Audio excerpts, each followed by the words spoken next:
नमस्कार, जोहार झारखंड देख रहे हैं आप। मैं हूं शुभे मिश्रा, आपके साथ। चलिए करते हैं बुलेटिन की शुरुआत और बड़ी खबर आपको सिमडेगा से बताएं, जहां नक्सली संगठन पीआरएफआई के 3 नक्सली गिरफ्तार किए गए। कोलेबिरा थाना क्षेत्र में ये नक्सली गिरफ्तार किए गए और कई विकास योजना में लगी मशीनों में लेवी की डिमांड पूरा नहीं करने पर आग लगाते थे। कोलेबिरा पुलिस ने खूंटी पुलिस के सहयोग से इन्हें धर दबोचा है। नक्सलियों के पास से मोबाइल फोन के साथ ही कई फर्जी दस्तावेज भी बरामद किए गए और इनकी गिरफ्तारी से नक्सली घटना में कमी आने और विकास कार्यों में तेजी आने की उम्मीद जताई जा रही है। अनुमंडल पुलिस पदाधिकारी के नेतृत्व में टीम का गठन किया गया, जिनके द्वारा इस घटना में 3 लोगों की गिरफ्तारी कर ली गई। तीनों के नाम नीतीश गोप, नीरज गोप और सतीश उरांव है। इनके पास से 5 keypad mobile, 7 SIM card, 2 PLFI का पर्चा, 1 स्मार्टफोन, 2 होंडा कंपनी का स्कूटी जो कि घटना में प्रयुक्त किया गया था वो, और 1 कैमोफ्लेज टी शर्ट, आधार कार्ड जो फर्जी है और 1 काला बैग बरामद किया गया है। दोनों अभियुक्त जो है, 3 अभियुक्त जो है, उसमें से 2 अभियुक्त का आपराधिक इतिहास हम लोग को प्राप्त हुआ है। तीसरे अभियुक्त का हम लोग पता कर रहे हैं। और बड़ी खबर चाईबासा से आपको बताएं, जहां सड़क हादसे में 2 लोगों की मौत हो गई, जबकि 2 लोग गंभीर रूप से जख्मी हो गए। चाईबासा रांची NH 75 की ये घटना है, जहां बैका गांव के पास कार का एक्सल टूटने से गाड़ी सड़क किनारे जाकर पलट गई। इस हादसे में कार सवार 2 युवक की मौत हो गई, जबकि 1 महिला और 1 युवक की हालत गंभीर बताई जा रही है। घायलों का इलाज चक्रधरपुर अनुमंडल अस्पताल में चल रहा है। मिली जानकारी के अनुसार कार सवार लोग झींक पानी से कराईकेला की ओर जा रहे थे और इसी बीच ये सड़क दुर्घटना के शिकार हो गए।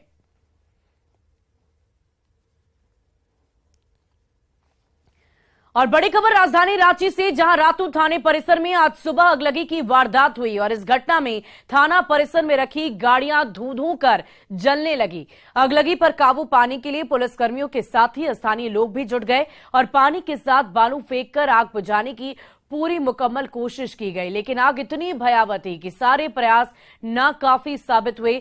बाद में सूचना मिलने पर फायर ब्रिगेड की टीम पहुंची, जिसने आग पर काबू पाया। हालांकि आग किस वजह से लगी, इसका अब तक खुलासा नहीं हो सका है। आपको बता दें कि लालपुर थाने में इस तरह की अगलगी की घटना पिछले कुछ दिनों पहले भी हुई थी और इस दौरान भी कई वाहन आग की चपेट में आकर खाक हो गए थे। जिस तरह से थाने परिसर में वाहनों का अंबार लगा हुआ है, वो कहीं ना कहीं पुलिस थानों के लिए मुसीबत का सबब है, क्योंकि इन गाड़ियों की ही वजह से कभी भी कोई भी बड़ी वारदात हो सकती है। डर लगा था, कैसे नहीं लगेगा डर। हाँ। मतलब अचानक आग लग गई थी सुबह। वो तो हम नहीं देख पाएंगे, काहे कि सब चिल्लाने लगे सर लोग। तब बच्चा हमरा उठाया कि मम्मी उठो ना, आग लग गया। तब हम लोग उठे। हाँ। किस तरह से बुझाया गया देखे आप? तो फिर बालू से, पानी से सब हम लोग मिलके, सब पुलिस वाले लोग सब, फिर बाद में गाड़ी आया वो बुझाया। और बालू भी फेंका गया? हाँ, बालू भी फेंका गया। ये जो सामने बालू? हाँ, सब बालू। रातू थाना परिसर में आज एक बड़ी अगलगी की वारदात हो गई। हालांकि पुलिस और स्थानीय लोगों से की त्वरित कार्रवाई की वजह से बात की जाए तो, उनकी तत्परता की वजह से बात की जाए तो अगलगी की इस वारदात पर काबू पा लिया गया।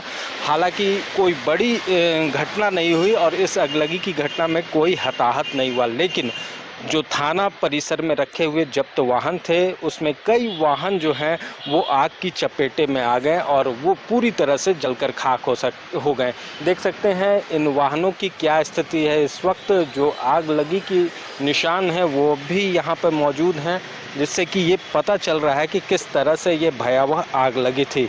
बता दें कि थाना परिसर में लगी आग के बाद जो पुलिसकर्मी और स्थानीय लोग जो हैं वो बालू और जो भी उपलब्ध साधन थे, यानी कि पानी वगैरह, उससे इस पर काबू पाने की कोशिश की गई।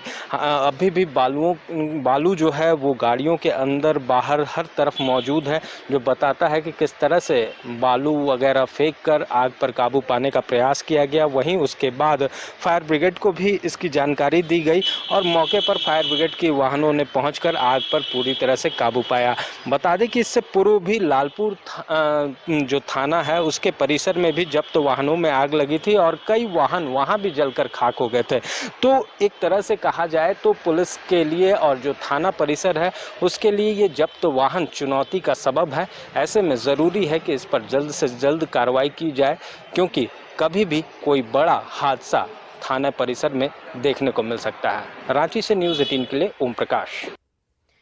और अगली खबर आपको रामगढ़ से बताएं, जहां पतरातू प्रखंड के महुआ टोला के किसानों के लिए लपंगा का स्पंज आयरन फैक्ट्री परेशानी की वजह बना हुआ है। स्पंज फैक्ट्री से निकल रहे धुएं और प्रदूषण से सब्जी की खेती बर्बाद हो रही है। किसानों का आरोप है कि फैक्ट्री से उड़ रहे धूल और धुएं की वजह से फूल गोभी सही तरीके से विकसित नहीं हो पाई। वहीं टमाटर, कद्दू और दूसरी सब्जियों को भी इससे खासा नुकसान पहुंचा है। काले धूल की वजह से उनकी सब्जी बाजार में नहीं बिक पाई, जिससे उन्हें आर्थिक तौर पर नुकसान पहुंचा है। वहीं किसानों को सरकार की ओर से मुआवजा तक नहीं मिल सका। और अधिक जानकारी दे रहे हैं किसानों की समस्या को लेकर रामगढ़ संवाददाता जावेद खान। मौजूद हूँ पतरातू प्रखंड के लपंगा पंचायत के महुआ टोला में। आप हमारे पीछे देख सकते हैं, दरअसल एक किसान इसलिए परेशान है कि इन्होंने 1.5 एकड़ जमीन पर फूल गोभी समेत दूसरे सब्जी की खेती की थी, लेकिन अब देख सकते हैं फूल गोभी को किस तरह से फूल गोभी जो है इनका आकार नहीं ले पाया, यानी कि फूल गोभी में फूल नहीं आ पाया, वो पूरे तरीके से विकसित होने से पहले ही सूख गया है। किसान का कहना है कि उन्होंने 1 लाख की लागत से यहाँ फूल गोभी और दूसरे सब्जी का यहाँ खेती किया था, लेकिन वो पूरे तरीके से नहीं हो पाया। इनका कहना है कि पास में जो स्पंज आयरन फैक्ट्री है उसके प्रदूषण के कारण जो है इनकी खेती नष्ट हुई है। कितना जमीन पे लगाए थे? ये करीबन 1.5 एकड़। 1.5 एकड़ जमीन पे तो फूल गोभी और ये सब कैसे क्यों नहीं हो पाया, विकसित क्यों नहीं हो पाया? ये तो प्रदूषण जो के कारण सर यहाँ पर यहाँ जो फैक्ट्री है उसके कारण। जी जी। तो प्रदूषण इसमें आया तो ये फूल गोभी अपना आकार नहीं ले पाया। जी जी, नहीं एकदम नहीं लाया, एकदम पूरा देखें काला काला पूरा एकदम मन हाथ पकड़ते थे, 2 फूल गोभी तोड़ते थे तो काला होता था। बाजार में गोभी तैयार हुआ ही नहीं। हाँ, नहीं हुआ, तैयार हुआ पूरा काला, एकदम पूरा काला हो गया। बाजार में एकदम नहीं आया, बोला नहीं आपका ये नहीं लेंगे, काला। तो आपको इसके लिए तो पैसा कितना लागत लगाया सर? मेरा यहाँ से वहाँ तक तो 1 लाख लगा था और यहाँ करीब 30,000 फूलगोभी में लग गया था। 30,000 फूलगोभी में 1 लाख रुपए पूरा लगा सब्जी में आपका। हाँ, तो आपको मुआवजा मिला सरकार से? नहीं, इनकी पूरी खेती जो है नष्ट हो गई, खास करके फूलगोभी में इन्हें ज़्यादा नुकसान हुआ है। टमाटर भी इनका सही से नहीं हो पाया और दूसरे सब्जी की खेती भी नहीं हो पाई है। कैमरे के नज़र से आप देख सकते हैं किस तरह से इनकी खेती बर्बाद हुई है। लगभग 1.5 एकड़ ज़मीन पर इन्होंने खेती की थी, फूलगोभी की, टमाटर की या दूसरी सब्जी की, लेकिन वो नहीं हो पाया। ऐसे में सरकार को इन किसान को मुआवजा देने के लिए आगे आने की जरूरत है, ताकि इनका जो खेती से नुकसान हुआ है कुछ भरपाई हो सके। जावेद खान, न्यूज़ 18। और झारखंड सरकार में सबसे भ्रष्ट डिपार्टमेंट लेबर डिपार्टमेंट है और यहां पर मजदूरों के लिए कुछ भी नहीं किया जा रहा है। ये आरोप लगाया है भारतीय मजदूर संघ के प्रदेश अध्यक्ष ने। रांची के दरभंगा हाउस में आयोजित प्रेस कॉन्फ्रेंस में उन्होंने पटना में हुए राष्ट्रीय अधिवेशन में 4 मुद्दों पर प्रस्ताव पारित किए जाने की जानकारी दी। साथ ही इन मांगों को लेकर डीसी के जरिए पीएम को ज्ञापन सौंपने की बात कही। सरकार का जो न्यूनतम वेतन है उसके जगह पर भारतीय मजदूर संघ स्पष्ट मांग करती है कि ये न्यूनतम मजदूरी जो है वो क्या है? न्यूनतम मजबूरी है, मजदूरी नहीं है वो। इसके लिए हम भारत सरकार से मांग करते हैं कि न्यूनतम मजदूरी के स्थान पर जीविका मजदूरी होनी चाहिए।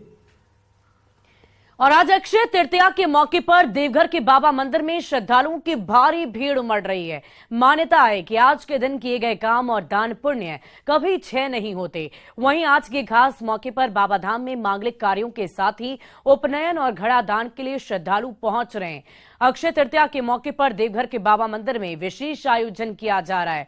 यहां गुरुजन और पुरोहितों को दान के साथ ही बाबा भोलेनाथ को मौसमी फल, सत्तू और गंगा जल चढ़ाया जा रहा है। वहीं नए काम की शुरुआत भी बाबा के आशीर्वाद से की जा रही है। आज मंदिर में शाम में बाबा भोलेनाथ और माता पार्वती का भव्य महाश्रृंगार किया जाएगा। साथ ही सज्जा दान की रस्म भी अदा की जाएगी। बैसाख शुक्ल तृतीया, जिसको कि अक्षय तृतीया कहते हैं, आज के दिन में अक्षय तृतीया के दिन में जो भी पूजा पाठ, दान पुण्य, जो पानशाला खोलते हैं, ब्याऊ खोलते हैं, अन्नदान करते हैं, जो धर्माचरण करते हैं, पुण्याचरण करते हैं, उनका कभी क्षय नहीं होता है। उनका पुण्य फल का कभी क्षय नहीं होता है। उनको अक्षय पुण्य फल की प्राप्ति होती है। दिन में दान का विशेष महत्व है। दान जो है अपने वैभव के अनुसार दान करते हैं। अन्नदान, स्वर्ण दान, विशेष करके जल का दान, ब्याऊ, पानशाला इत्यादि खोलते हैं। और ये आज का विशेष महत्व है, जल दान का ही विशेष महत्व है। अक्षय तृतीया को लेकर आज बाबा बैद्यनाथ मंदिर में भारी संख्या में भीड़ उमड़ पड़ी है। देवघर के बाबा बैद्यनाथ मंदिर में आज सुबह से ही श्रद्धालुओं की भारी भीड़ देखी जा रही है। इस वक्त हम बाबा बैद्यनाथ मंदिर प्रांगण में मौजूद हैं और अभी की स्थिति आप देख सकते हैं कि काफ़ी संख्या में श्रद्धालु यहाँ पर पहुँचे हुए हैं और बाबा बैद्यनाथ का पूजा अर्चना कर रहे हैं। साथ ही आपको बता दें कि आज अक्षय तृतीया के दिन माना जाता है कि जो भी कार्य किए जाते हैं, जो भी धार्मिक अनुष्ठान किए जाते हैं, उसका कभी क्षय नहीं होता है। यानी वो जो भी आप कार्य करते हैं, धार्मिक अनुष्ठान करते हैं, उसका आज विशेष पुण्य के भागी आप बनते हैं। साथ ही साथ आज के दिन जल दान करने की विशेष परंपरा है। आज के दिन काफ़ी सारे लोग जो हैं जल दान करते हैं, प्याऊ खोलते हैं। साथ ही साथ आज के दिन जो है बाबा बैद्यनाथ पर उत्तरवाहिनी गंगा का जल लेकर श्रद्धालु बाबा बैद्यनाथ पर भी जलार्पण करते हैं। यही वजह है कि आज के दिन भारी संख्या में श्रद्धालु बाबा बैद्यनाथ मंदिर पहुंचकर बाबा बैद्यनाथ का पूजा अर्चना करते हैं। साथ ही आपको बता दें कि आज धार्मिक अनुष्ठान में उपनयन संस्कार, मुंडन, जनेऊ इत्यादि भी किया जाता है। तो कुल मिलाकर ये आज हम कह सकते हैं कि अक्षय तृतीया को लेकर बाबा बैद्यनाथ मंदिर में भारी संख्या में भीड़ देखी जा रही है। मनीष दुबे, न्यूज़ 18 देवघर।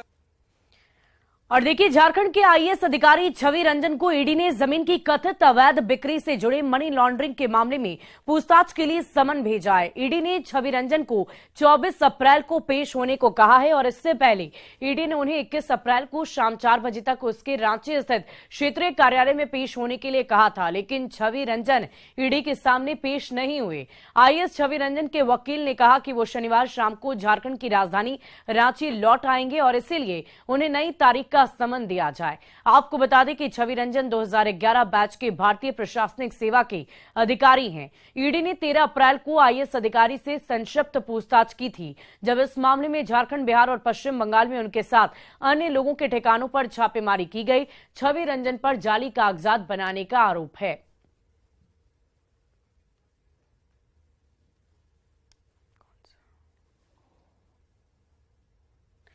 वो तो पढ़ चुका था।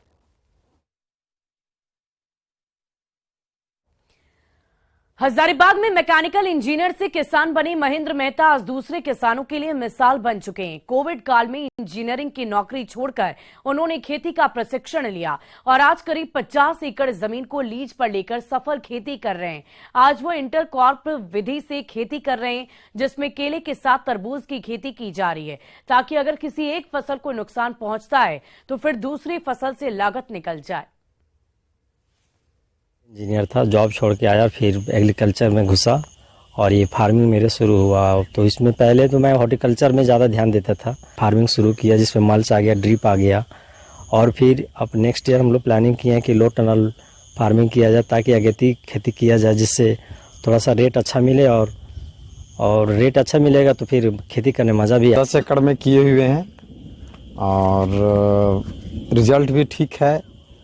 अगला साल से हम लोग सोच रहे हैं कि इसका बड़ा बनावे, बिग, और हम लोग को जिससे आमदनी भी बढ़े और यहाँ का रोजगार भी बहुत, लेबर सबका रोजगार, रोजगार चल रहा है। 10 लेबर मेरे यहाँ पर डे, मुंशी है मेरे पास, स्टाफ है 2, 3, 10, 15 पर डे रोजगार भी हम लोग दे रहे हैं।